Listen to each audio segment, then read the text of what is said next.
राज्य सरकारने महाराष्ट्र देवस्थान इनाम निर्मूलन प्रारूप अधिनियम 2026 प्रस्तावित केलेला आहे. या कायद्यामुळे देवस्थानच्या जमिनी, मठांच्या जमिनी यांच्या मालकी हक्कामध्ये मोठ्या प्रमाणावर फरक करण्याचा निर्णय राज्य सरकार घेऊ पाहत आहे. तर याबद्दल आपल्या आपल्या या फील्डमधले, या क्षेत्रातले जे तज्ज्ञ आहेत, ॲडव्होकेट शिवराज कदम जहागीरदार यांच्याकडून आपण राज्य सरकारचे हे जे प्रस्तावित दुरुस्ती आहे याबद्दल सविस्तर माहिती जाणून घेऊया. कदम सर, हा जो नवीन राज्य सरकार कायदा आणतंय देवस्थानबद्दल, तर आणि विशेषतः महाराष्ट्र किंबहुना पुण्यामध्ये तर अशा जमिनी आणि अशा मालमत्ता खूप जास्त आहे, तर याने नेमका काय फरक पडणार आहे? थोडीशी त्याची एक म्हणजे थोडा इतिहास सांगून आणि सविस्तर माहिती दिली तर बरोबर. साधारणतः हा देवस्थान इनाम निर्मूलन अधिनियम जो प्रस्तावित आहे महाराष्ट्र शासनाद्वारे, याची थोडी पार्श्वभूमी अशी आहे की आपल्याकडे जी मठ आणि मंदिरं जी होती, तर त्या मठ आणि मंदिरांमध्ये त्यांच्या निरंतरच्या व्यवस्थेसाठी, हा महत्त्वाचा शब्द आहे, निरंतरच्या व्यवस्थेसाठी तत्कालीन शासनकर्त्यांनी या देवस्थानांच्या नावाने, त्यांच्या मालकीने जमिनी नोंदणीकृत करून दिलेल्या होत्या आणि त्याची वहिवाट तत्कालीन तिथले जे गुरव असतील, ब्राह्मण समाजातले पुजारी असतील किंवा इतर वहिवाटदार जे असतील त्यांच्या नावाने ती वहिवाट करून दिलेली होती, की जेणेकरून त्यांनी आपली सेवा त्या देवस्थानाला द्यावी आणि त्या जमिनीची वहिवाट करून त्यातून जे पीक येईल त्यापासून त्यांचा उदरनिर्वाह करावा. कालांतराने स्वातंत्र्य मिळाल्यानंतर एक कुळ कायदा आला, ज्यामध्ये वैयक्तिक जमिनी या कुळ कायद्याच्या अंतर्गत आल्या आणि 1457ला जे जमीन कसत होते, कसेल त्याची जमीन, त्यानुसार त्या जमिनी त्या कुळांना मिळून गेल्या. पण त्यावेळेसुद्धा सर्वात महत्त्वाचं म्हणजे या देवस्थान इनाम जमिनींना कुणीही हात लावलेलं होतं, संरक्षण मिळालेलं होतं. यावरच संरक्षण असं होतं, जर 1457 म्हणजे कृषी दिन जो म्हणतो त्याच्या आधी जर ट्रस्ट नोंदणीकृत झालेला असेल तर त्या ट्रस्टच्या जमिनींना कुळसुद्धा लागत नव्हतं.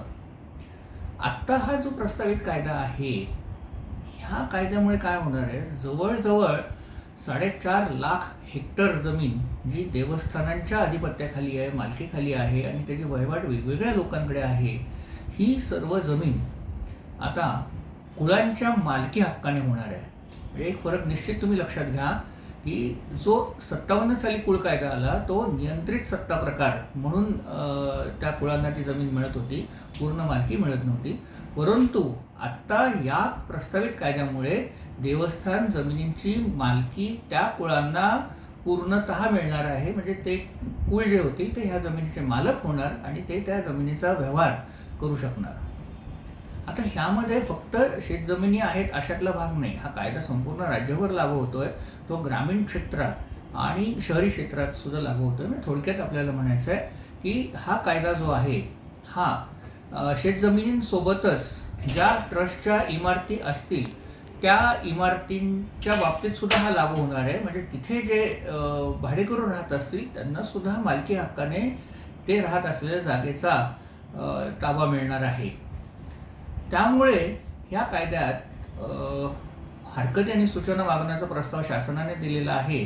तो 5 जून 2026 पर्यंत संबंधित विभागीय आयुक्त कार्यालयात आपल्या हरकती आणि सूचना ज्या असतील त्या विश्वस्तांनी द्यायच्या आहेत. आता आपण बोलूयात की या कायद्यातल्या मुख्य तरतुदी काय केलेल्या आहेत. ह्या कायद्यातल्या प्रस्तावित तरतुदी अशा आहेत की त्यांनी देवस्थान इनाम म्हणजे काय याची व्याख्या केलेली आहे. देवस्थान इनाम म्हणजे सारामाफीने ज्या जमिनी या देवस्थानांच्या मालकीच्या होत्या तर त्या जमिनी आता कुळांच्या मालकीच्या होणार.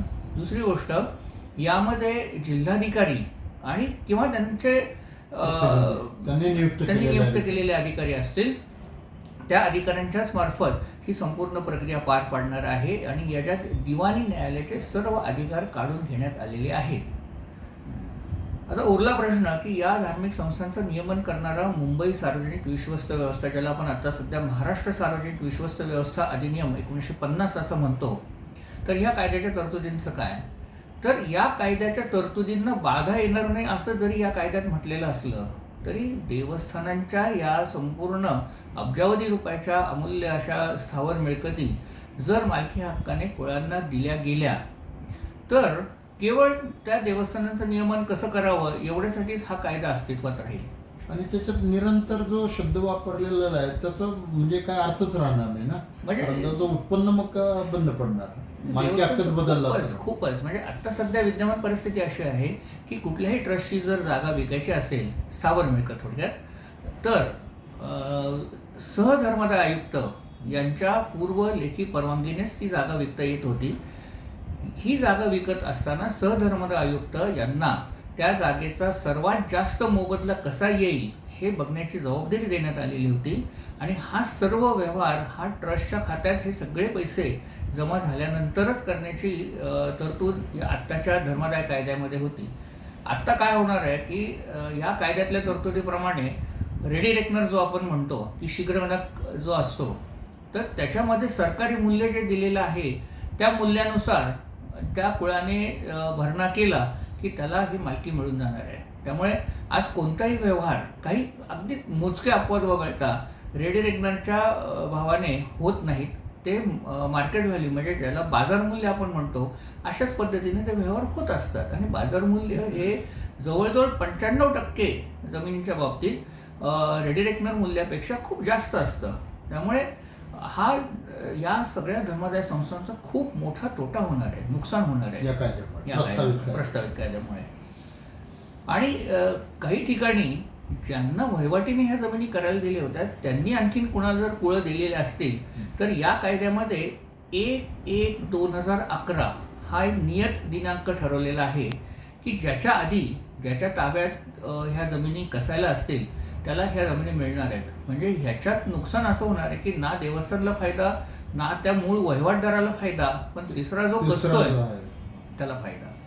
आता आणखीन एक गमतीची बाब या कायद्यात अशी नमूद केलेली आहे की एखाद्या ट्रस्टच्या किंवा देवस्थानच्या मिळकतीमध्ये कोणी अनाधिकाऱ्याने जर कब्जा केलेला असेल तर अशा कब्जेदाराकडून जिल्हाधिकारी ही जमीन जप्त करून घेणार. पण त्याने जर ह्या रेडी रेकनरनुसार भरणा केला, धारणा मूल्य असं त्याच्यात शब्द वापरलेला आहे, ऑक्युपन्सी प्राइस, तर ती जागा त्याला मालकी हक्काने मिळणार. म्हणजे हे कुठल्या तत्वाआधारे हे केलेलं आहे. म्हणजे एकतर त्याने बेकायदेशीरित्या तिथे आपला कब्जा केलेला आहे, त्यांनी कधीही ट्रस्टला त्याचा फायदा करून दिलेला नाही, आणि आता मात्र रेडी रेकनर मूल्यांकनाप्रमाणे तो या जमिनीचा मालक होणार आहे. त्यामुळे या कायद्याबद्दल सरकारने जाणकारांची, तज्ज्ञांची, देवस्थानांच्या प्रतिनिधींची मतं अवश्य जाणून घ्यावीत. या कायद्यामुळे बाधित होणाऱ्या व्यक्तींची मतं अवश्य जाणून घ्यावीत. आणि सरकारचा जो अधिकार आहे कायदा करण्याचा तो योग्य, समर्पक आणि सर्वसमावेशक कायदा व्हावा अशी सर्वांचीच मागणी या ठिकाणी आहे. तर या कायद्याबद्दल जर काही हरकती सूचना असतील तर 5 जून 2026 पर्यंत आपल्या संबंधित विभागीय आयुक्त कार्यालय, महसूल विभागीय आयुक्त कार्यालयामध्ये त्या जमा करण्याची यामध्ये त्यांनी तरतूद केलेली आहे. तर त्याप्रमाणे आपण आपल्या काही हरकती सूचना असतील तर तशा त्या आपण तिथे दाखल कराव्यात.